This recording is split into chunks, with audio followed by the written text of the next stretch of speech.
Hello everyone, this is JPL and I'm back for another review. And today I'll be reviewing the Clone Wars again.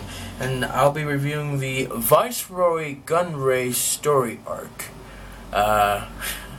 It's what I'm calling this arc.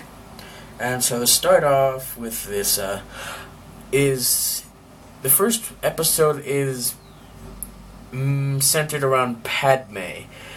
Well, partly Padme, and I don't like her design. Her design is terrible. There's really no uniqueness to it. It's basically the same thing she used for the Malevolence, the Malevolence episode, and the Attack of the Clones Star Wars movie, and actually the Clone Wars movie itself. And so there's just not much creativity in her design, and that just makes the episode a lot worse. The thing that I do like is Jar Jar. They brought back Jar Jar. Jar Jar, I thought, in the prequel trilogy was an interesting character, although we'd never really see much of him. In this episode, he was awesome. He actually solves the problem. He was the main hero, and that's really something we haven't seen of him in the prequels, and this is just a cool element of him. This episode also introduces the Rhodians and Rhodia, the planet. Or was it Rhodia? No, I don't think it's Rhodia, but if it is Rodan, it's something. Okay, the planet's called something.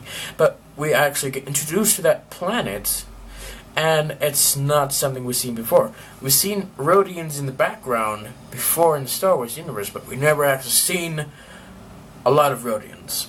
Or in this episode, 2 Rhodians. 3, maybe. A major question I have in this episode is the Jedi robe found in Padme's ship. Now, I'm questioning whose robe is that, because the only robe that could be would be Qui-Gon's or Obi-Wan's, but that's not likely. And also, why doesn't that robe have sleeves in it? Is it so that they can animate the thing easier? Because if that's the case, that's just lazy on you guys' part. I know you took years working on this, but still, not just some slight continuity right there.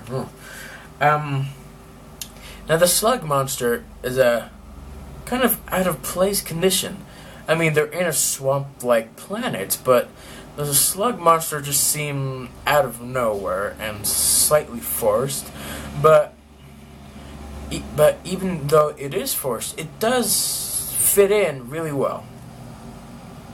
And the final thing I want to say about this episode is it introduces Commander Gree. Now, I love Commander Gree. He has a great design, and quite frankly, I love the idea of they always pick Commander Gree with a machine gun as the minigun.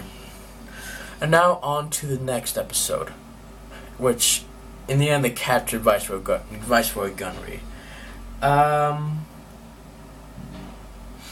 Okay, the next one. Luminara. They introduced Luminara unduly, and we now have a voice for her, which actually sounds very fitting.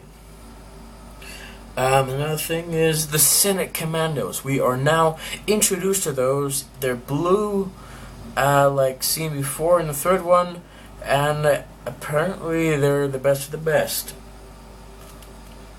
Now, this is something which was unexpected. Count Dooku is putting Ventress on a trial to test her skill because she's failed him so many times. This was not something I would expect in the Clone Wars, but for much later.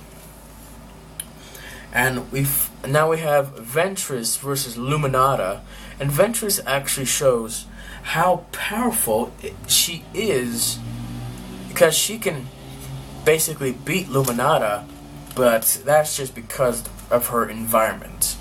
Another thing is, is corruption within the Republic. Now, we have seen some slight corruption before, but this one is actually legit corruption. And then Ventress, in the end of the episode, kills the corrupt guard because she wants to impress Count Dooku for doing everything herself, which she's ruthless. And now, on to the next episode. The main thing, well, the thing that comes out of this episode is Kit Fisto. We finally get to see Kit Fisto, and his voice is surprisingly way more deeper than I thought him to be. I thought his voice would be a bit higher pitched, but that deep voice, it looks cool. And apparently he has an apprentice called Nadar. Now, he's among calamari, and if any of you guys can speak Spanish, nadar is swim or swimming in Spanish. A lesson for you, which is actually cool. And it turns out that Gunray set a trap, so it's a trap. And we finally get introduced to Grievous' lair and part of his origin, about him being a warrior, which we all knew, but now it's just more insight on that. And once again, Count Dooku is putting General Grievous on trial. 2 episodes in a row where the 2 main villains have to be put on trial because they've been failing so much. And it's not something you'd think happened in the first season. And this episode also shows how powerful Grievous is. Even with his legs cut off, he manages to kill off a lot of clone troopers. And the final thing I want to say about this episode is gore.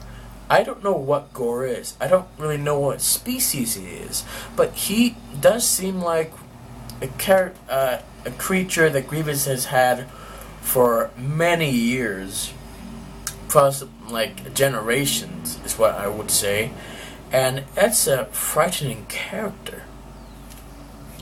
Now, to rate this episode, the storyline, I would rate it a 10 because of the kind of filler-esque of the first part of this episode of the series.